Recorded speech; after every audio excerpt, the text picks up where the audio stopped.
Chapter 7. The Wars to Come. Enric Drum knew the plan well. He was in the thick of planning this strike against the Shield Islands. After Euron Greyjoy took the crown, a new vigor had come to the Iron Islands. The Iron Men were whispering excitedly amongst each other of the riches and glory that awaited them to be taken from the Greenlanders. Many had thought the proposed strike would be on Lannisport. It was a logical choice, seeing as Lannisport was easily accessible for the Ironborn, and at any time of the day, they would always have the element of surprise. But Enric, being included in the plan concocted by his king, knew that the strike was aimed at the Reach. It was an ambitious target, but quite impossible by conventional means. Many lords and captains of the Iron Fleet had opposed the attack upon the Shield Islands. They opposed this plan not out cowardice but because of the wind and the distance that was involved. The Ironborn's strength lay in the seas, and that means they needed to take quick victories by suffering minimal losses.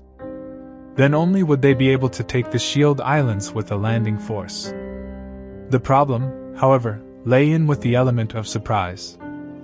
Euron's plan depended on the element of surprise, but sailing their longships along the coastline as was the custom would take away that advantage. Therein came the Wizards Abroad Silence, the flagship of Euron Greyjoy. The wizards, by means that frankly astounded him and gave him creep, managed to bend the winds to their will. That allowed the Ironborn fleet to travel further west and implement Euron's plan. The plan was not so simple, but it was effective, and for disciplined sailors like the Ironborn, it was indeed simple. 12 fastest longboats were assembled, led by Torwald Browntooth and the Red Oarsmen. Both of them had 6 longboats under their command.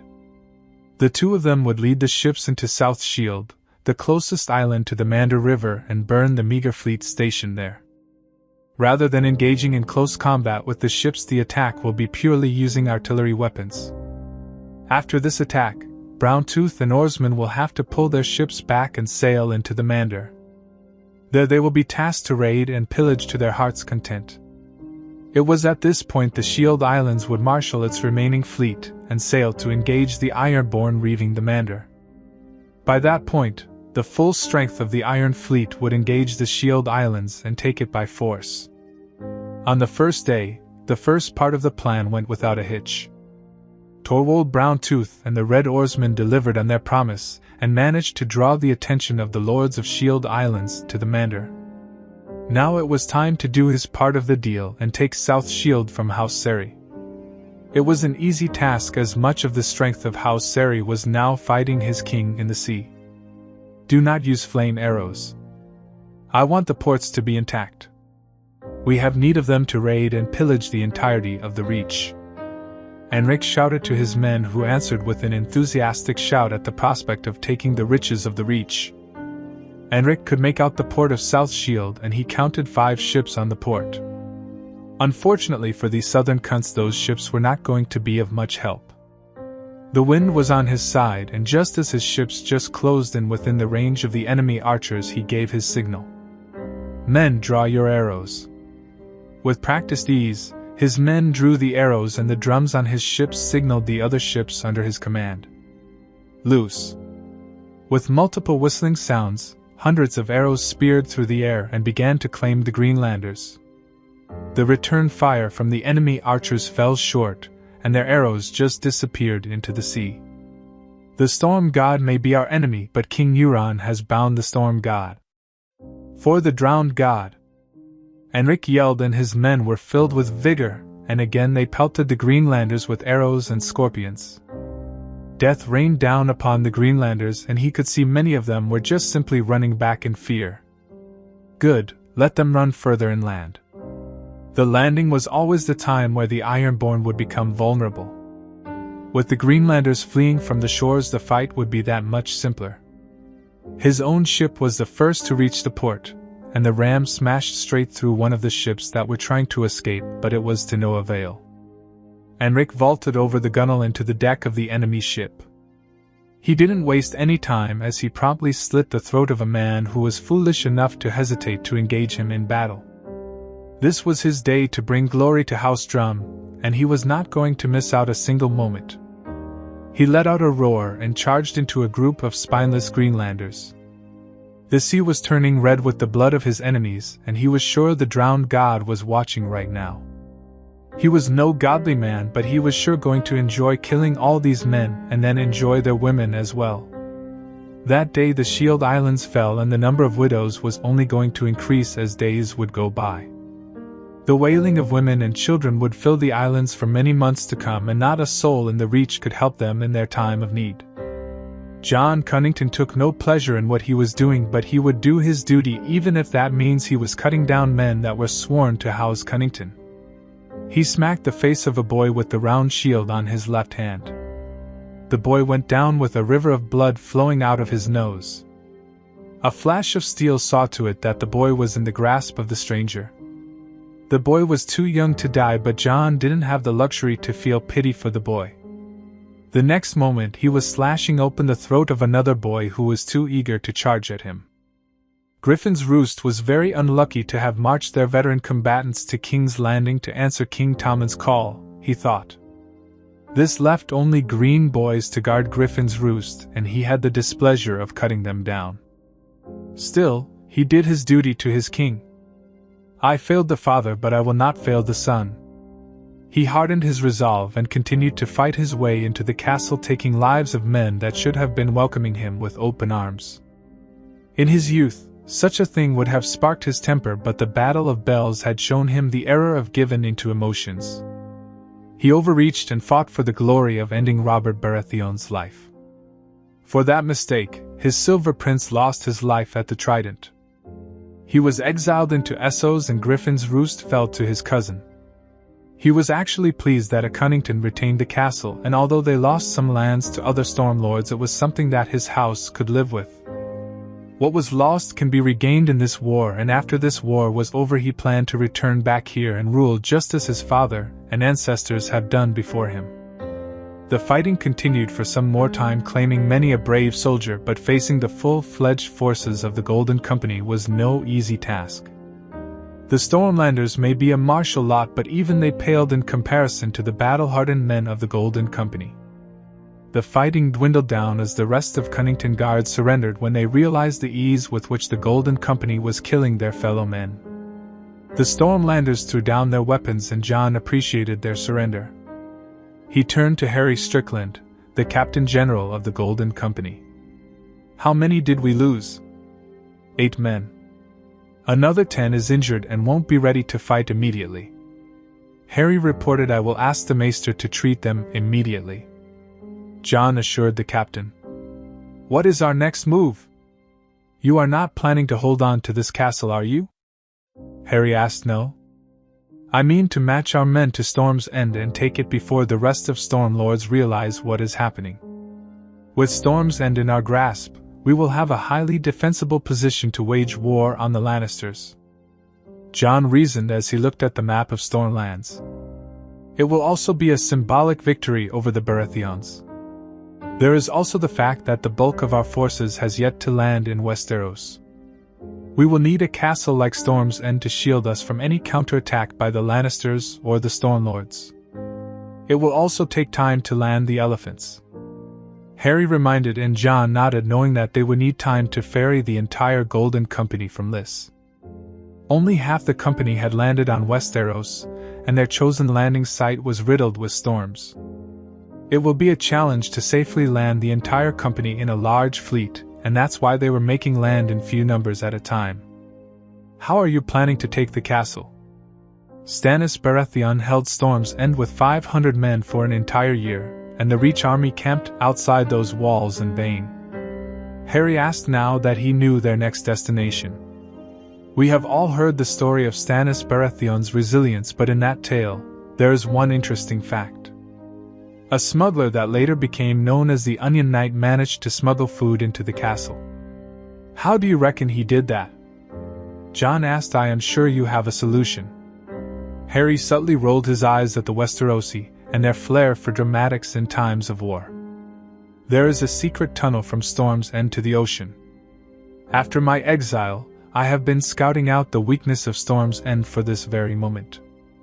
We sail to Storm's End in 4 days after we have properly set up the defenses of Griffin's Roost. We will take the last of Stannis Baratheon's stronghold. When the Targaryen banners fly over the walls of Storm's End, it will send out a signal to all the lords of Westeros that the dragons are back and in full force," said Jon, and nodded to himself that it would be enough to compel several lords to switch sides in the south. "I wish all the dragons were here and I was as enthusiastic as you, Jon. We need allies if we are to take on the entirety of Westeros. The Golden Company alone cannot win the Seven Kingdoms. If Daenerys Targaryen and her 3 dragons were here, then there was a chance that we alone could have done it, but without her, we need regional allies." Harry took a seat opposite to Cunnington and pointed at the Reach. "Tommen Baratheon is married to Marjorie Tyrell. I doubt the Reach will stay silent when we are threatening their precious queen and boy king. You are right, which is why I have already contacted Doran Martell before we set sail from Lys. Before the Reach army crosses into the Stormlands, we will consolidate our hold on the Stormlands. I have also heard that Riverlands has erupted in rebellion once again, and that will keep the Lannisters and the Tyrells occupied. They will be stretched thin to properly focus on us alone," Jon predicted, and Harry reluctantly let the matter rest for now. "But what about Daenerys Targaryen?" Harry asked once more. "Aegon is the heir, and when the time comes she will set sail after realizing the futility of holding on to Meereen. When the time comes she will arrive and she can marry Aegon. By then we would have defeated the Stormlords and the Tyrells as well if need be," said Jon, and Harry decided to just trust the Griff for now. "Who will lead the attack on Storm's End?" Harry inquired. "I will," a third voice answered, and their king stepped into the room with his sworn sword, Rowley following closely behind. "The Baratheons took my home, my family, and my birthright, Jon. I intend to take what's theirs with you by my side. I am leading the attack on Storm's End," Aegon declared, and for a moment Jon could see the ghost of Rhaegar in his son. The last dragon, many called the Silver Prince. But he was not the last, nor will his son be the last. There were more dragons to come, but there will be no more stags or lions. Jon just nodded, and he was rewarded with a smile from his king. "I will keep your son safe, Rhaegar. I will see your son sit the Iron Throne, and only then shall I face you in the afterlife. I will look into your eyes and apologize for failing you, but I will earn your forgiveness by restoring your legacy to the Iron Throne. I promise." Illyria Sand mourned her lover and the father of her children who died by the hands of that monster that killed her lover's sister and nephew. She would have killed that arrogant, smirking whore of a Lannister herself on that fateful day after the trial. The only thing that stayed her hand was that she knew revenge will come, but it would be something that would cut deep into the black heart of the Lannister queen. While her initial plan to kill Myrcella may have not borne fruit, she was sure that her second attempt was successful. She had learned her way around poisons from her lover, and Oberyn was a skilled teacher and a lover. She was wroth with Doran for spoiling her initial plan and his refusal to harm Myrcella, but she was surprised that he had not sent Trystane to the capital like he said he would. Instead, Doran had made up an excuse on the fly that Trystane will have to visit Starfall on an important business, and then would ride hard for the capital. She immediately knew something was up with Doran, and some of her lover's friends within Suspir, they were not spies, had informed her that Doran had a secret meeting with a Pentosi Magister. Whatever that meeting was about she didn't know, but after that meeting, she had noticed that Doran has been acting strange. While she had her opinion of the eldest Martell, she put a hold on her plans to get a clear picture. If she was going to commit treason against Oberyn's brother, then it will be with a clear conscience, and the knowledge that she had no other option. So she waited and plotted with her daughters for the right moment to strike. But she was taken by surprise when she, along with her daughters, were invited to dine with Prince Doran all of a sudden. This was how she and her daughters found themselves in Sunspear. Just as they stepped close to the guards stationed outside the hall where feasts were held, the large doors opened and the person that stepped out from the hall took Illyria by surprise.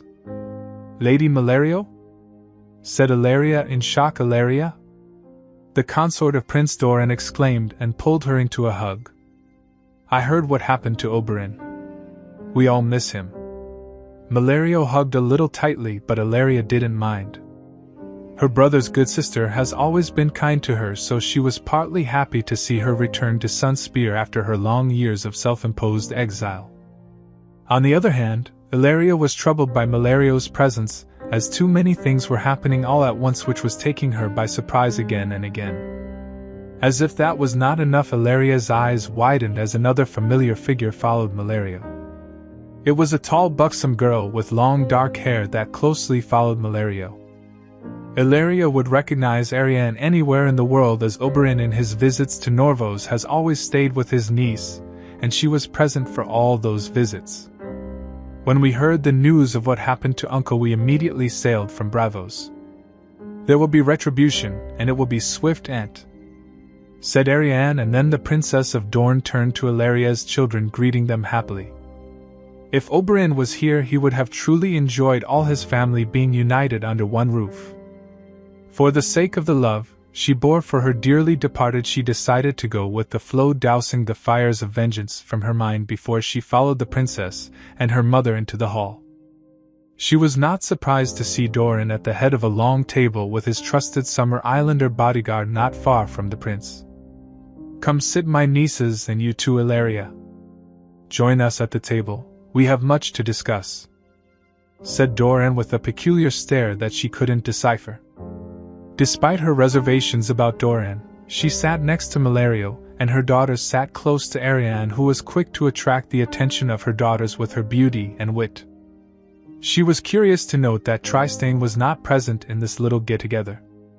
Quentyn was to her knowledge with Lord Yornwood, but she wondered where Tristan has gone off to. Trystane is at the Water Gardens and Quentyn is in Essos to finalize a business deal that I have been planning for some time. Unfortunately, the physical presence of a Martell was needed, and seeing as he was excited for the voyage, I allowed him to leave. Doran explained her unasked query. "I would have truly appreciated seeing my children all well and true after all these years, husband. But like always, you have your reasons, while conveniently forgets to think about others in your little schemes." Malario sneered at the prince, and Ilaria felt a surge of satisfaction as Doran lightly flinched. Years of separation has not diminished the quarrels between them, it seemed. "I had no way of knowing that you would visit Sunspear, dear wife. If you remember the last time that we spoke, you took an oath to never set foot in this castle." Doran reminded his wife, who only laughed mockingly at the ruling prince of Dorne. "I would suffer the dishonor of breaking my word to pay my respects to Oberyn. Whatever quarrels I have with you, I owe your brother too much to disrespect him. He would have wanted me here to comfort the ones he loved," said Malario as she put a comforting hand on Ilaria. Malario may not have known, but Ilaria was heartened by her words, and she thanked the gods that she had not yet unleashed the plan to strike at Doran and his spineless son. "Yes, my brother was a better man than me. I freely admit that. He loved and fought fiercely as a Martell. He was someone that embodied the words unbowed, unbent, and unbroken." Doran paired and raised his wine cup in a toast, "To Oberyn Martell." "To Oberyn." Everyone chorused together. There was a comfortable silence as everyone dug into the pigeon pie that was served by the servants. Ilaria exchanged a look with Obara, Nymeria and Tane, and subtly nodded her head, emphasizing to concentrate on the food. "I have some news to break, and seeing as everyone of importance is here, I may as well use this opportunity," said Doran, and Ilaria's heart raced at Doran's look. She saw out of the corner of her eyes that her daughters holding on tightly to their forks. "But first of all, I must apologize to Ilaria and my nieces. I may seem to come off as cold and uncaring to your pain, but know that Oberyn was dear to me more than you will ever know. He and I were cut from the same cloth, despite how many see me. Oberyn was ever the viper. Deadly, dangerous, unpredictable. No man dared tread on him. I was the grass. Pleasant, complacent, sweet-smelling. Who would fear to walk upon the grass? But it is the grass that hides the viper within, and shelters him until the time to strike.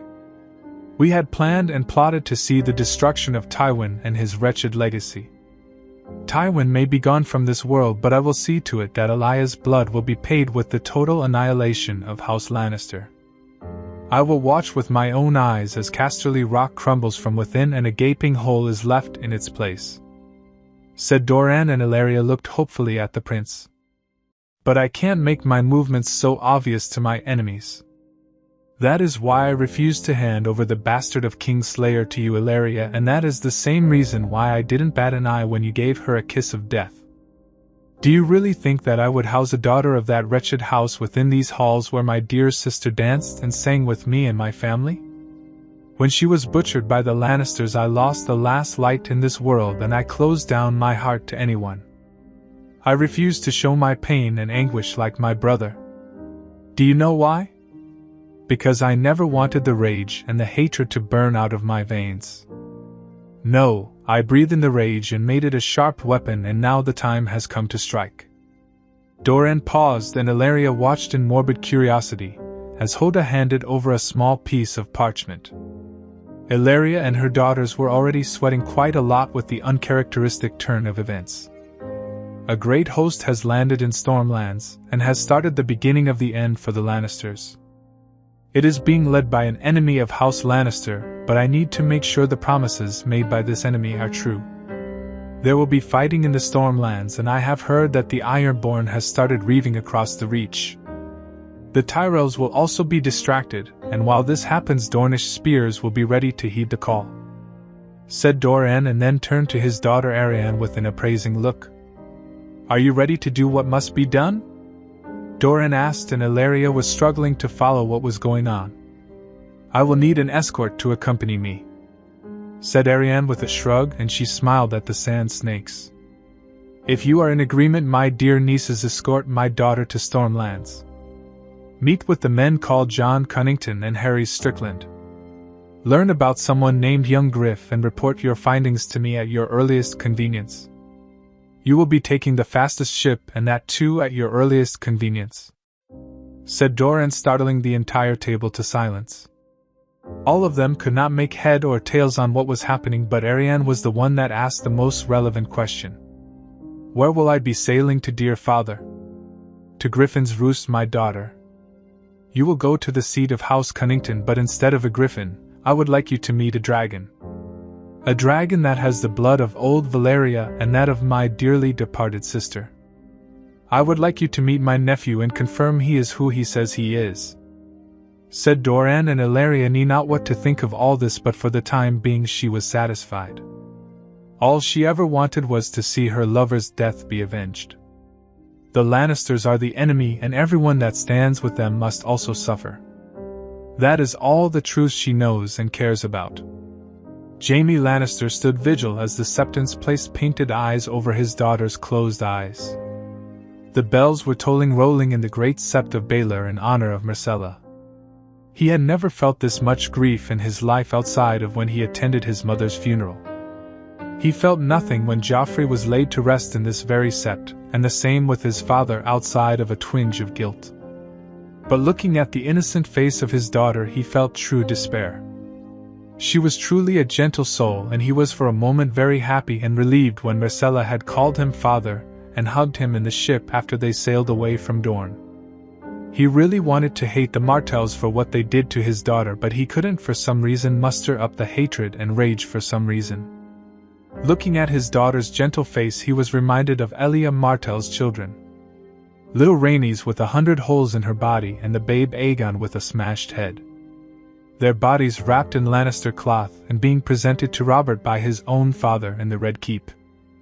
Not just the Targaryen children, but the thousands that his father killed in Westerlands, King's Landing and Riverlands. He also contributed a lot in those deaths, and right now their ghosts were haunting him in the presence of a daughter he could never publicly claim. My sins were mine to atone for, and yet the gods punished my daughter in my stead. He could now understand Catelyn Stark's pain as well as all those who suffered for his actions. Out of the corner of his eye, he noticed the High Sparrow moving closer to his position. Before all of this, he would be cursing up a storm inside his mind for what this guy did to his sister, but as of now, he couldn't muster up anything. He felt truly numb as he stared into the face of his sweet daughter. It is a terrible thing, to witness the death of a child. You have my condolences, Sir Jamie, the High Sparrow said, but Jamie paid him no heed. What do sparrows know about his pain? But the sparrow continued heedless of any discomfort from Jamie. When Aerys Targaryen ruled from the Red Keep, I visited the capital once. I stayed in the humble home of a carpenter. Good family, a pious family. The carpenter worked day and night to make humble works for other people. He was well sought after by many, and the smiths smiled upon him for being a pious and gentle soul. The carpenter set aside a portion of his daily wage to an orphanage while he still had to feed his wife and a daughter. The wife worked the kitchens and looked after her daughter. Sometimes she would even work in the orphanage and looked after the children voluntarily. When I lived with them, some days I would be exhausted after the day's work, and that little girl would sing me songs. I could sleep without a shred of worry, and the next day I would be filled with vigor to work harder. I saw the maiden in that girl. From then on, when I returned from my day, I would teach her about the seven. She was a quick learner, and I hoped one day that she would become a septa. Unfortunately, I had to return to the Crownlands, and it took me a year to visit her again. When I stepped into the capital, a new king was being crowned, and I found that family. Can you imagine what happened to that family, Sir Jamie? The High Sparrow was now starting a hole through Jamie's helmet-clad head, and he noted that his left hand was shaking despite the tight grip it was having on his sword. The Lannister army had sacked the city under your father's orders. I found the carpenter with a slit throat in his home. His wife also had a slit throat, but she was bleeding from between her legs. The valiant men of the West had her raped and murdered her. My heart broke to see a family that had nothing to do with the games of the High Lords suffer such horrible deaths. My faintest hope was that the little girl would have been spared. But when I found her, I thought I was living in the deepest parts of the Seven Hells, Sir Jamie. The young, bright, innocent girl that sang me to sleep with her squeaky little voice was there with her skin bitten off in places that I couldn't possibly recount. She was naked as the day she was born and violently raped. The child was dead, and every day I asked the Seven for forgiveness for my inability to protect one of their creation. At the same time, your kind was strutting around in your red castle happily drinking and celebrating some great victory. Tell me, Sir Jamie, looking at the face of this child, do you feel an overwhelming sense of victory? Jamie refused to even move and stayed completely still. That was one family, Sir Jamie. I visited every house that your father's men destroyed. I walked for days without food or water to visit each and every one of the victims. Each of them was butchered just as horribly, if not more. Would you have grieved for that child if you had seen what I had seen that day, Sir Jamie? High Sparrow asked, and finally, Jamie decided to break his silence. You want me to admit that Myrcella died because the gods decided to punish the Lannisters. Is that it? Jamie asked, and he himself was surprised that his voice didn't crack because of the mass of emotions swirling within his mind. Oh no, Sir Jamie. I would never presume to think that the gods would punish young and sweet Myrcella for the crimes of your family. I believe the Seven called her back because she didn't deserve to live in a family as cursed as yours. Be happy that she escaped a worse fate and is now safely beside the mother and the maiden, said the High Sparrow, and with a sigh, the old man slowly turned around to leave but paused. There is still time to repent and ask for forgiveness. The mother's mercy finds everyone, Sir Jamie, and if you wish it, salvation can be yours. If not for you, do it for young King Tommen. The sins of your family weigh on that gentle soul, and I implore you to think on this quite seriously, sir. With that parting shot, the High Sparrow left Jamie all alone with his daughter. The only ones that was left for him in this world was Tommen and Cersei. If the High Sparrow thought that he could manipulate him into betraying his family with a few heartfelt words, then the man was a fool. He would rather die than sell out Cersei no matter what.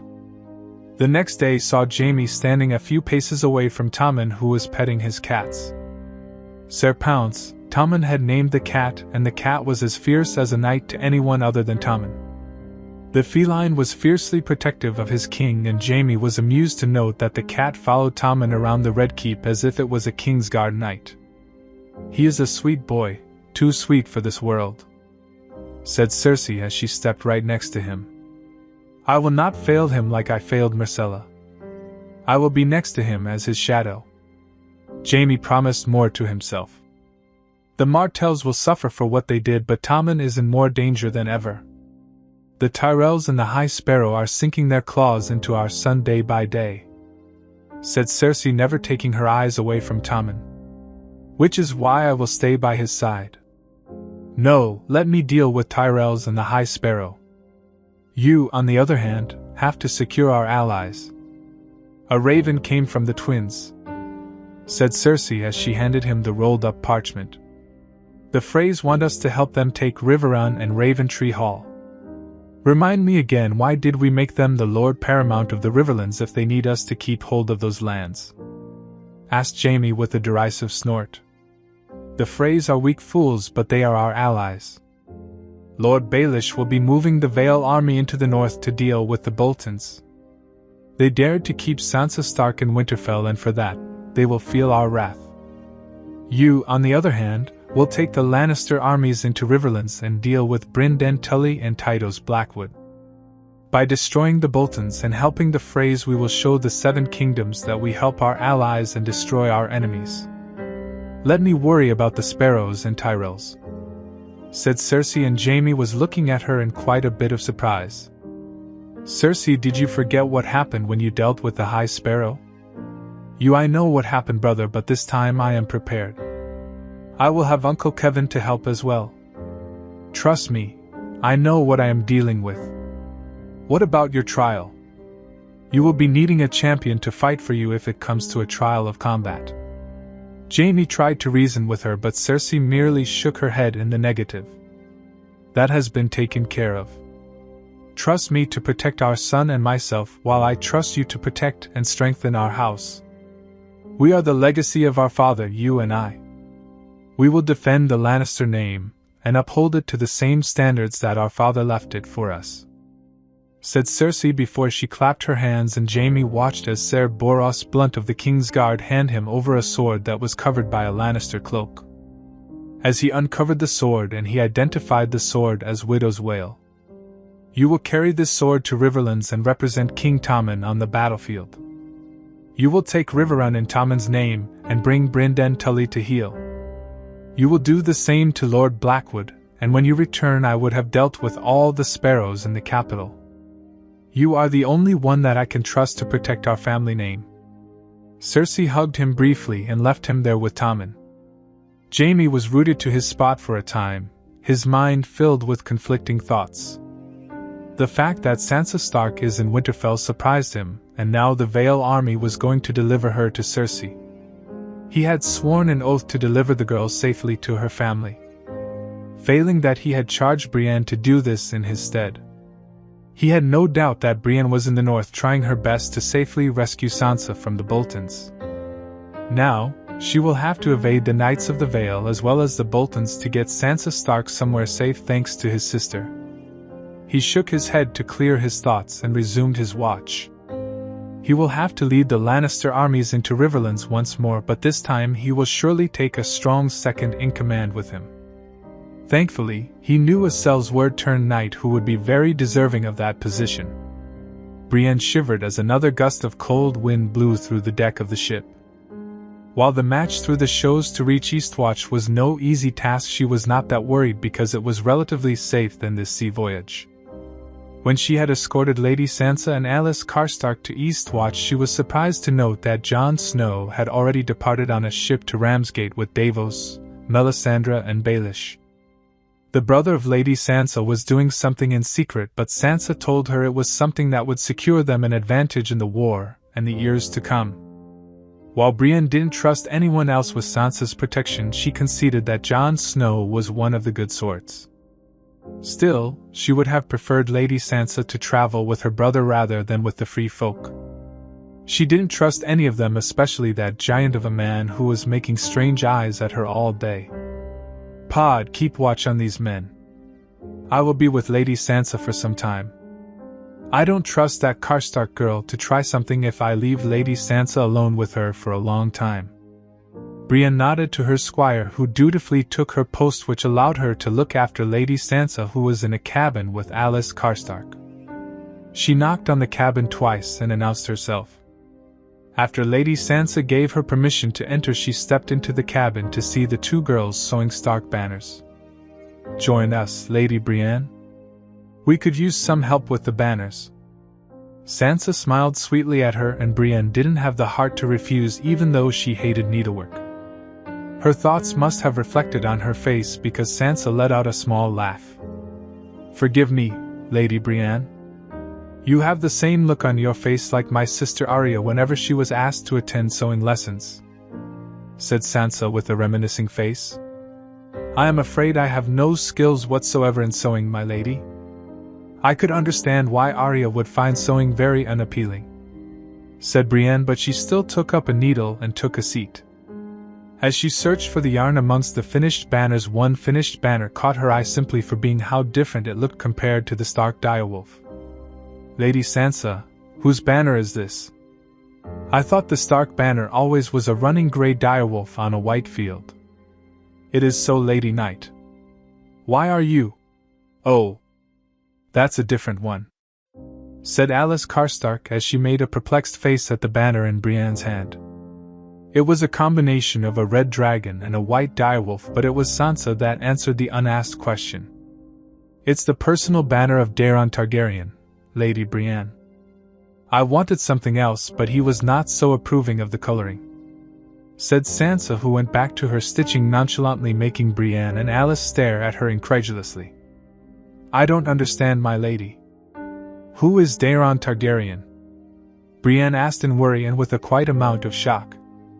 "You would know him as Jon Snow, my bastard brother." "I know him much better. I know him as Daeron Targaryen, son of Rhaegar Targaryen and Lyanna Stark. My cousin and my king." Sansa's words plunged the cabin into silence outside of the howling northern winds. While Alice was looking at Sansa with an open mouth, Brienne was more controlled. She was quickly making the connection, and her mind slowly accepted that fact. She had heard the rumors of Ned Stark's bastard and how the Quiet Wolf brought his sister's bones and bastard after his encounter with Aerys Targaryen's Kingsguard. The South mostly focuses on the story of the battle at Tower of Joy, where Ned Stark defeated Arthur Dayne in combat. She wondered why no one had thought to ask why the Kingsguard would guard the tower even after Rhaegar had fallen at the Trident. If those knights were guarding someone of royal blood, say a prince, then that would make more sense about their actions. But now, in the absence of all male Targaryens, the Iron Throne would be Lady Sansa's cousins by right of blood. There will be more wars to come, and I may even have to fight the Lannisters. I am sworn to serve Catelyn Stark's daughters, and I will do my duty as a knight.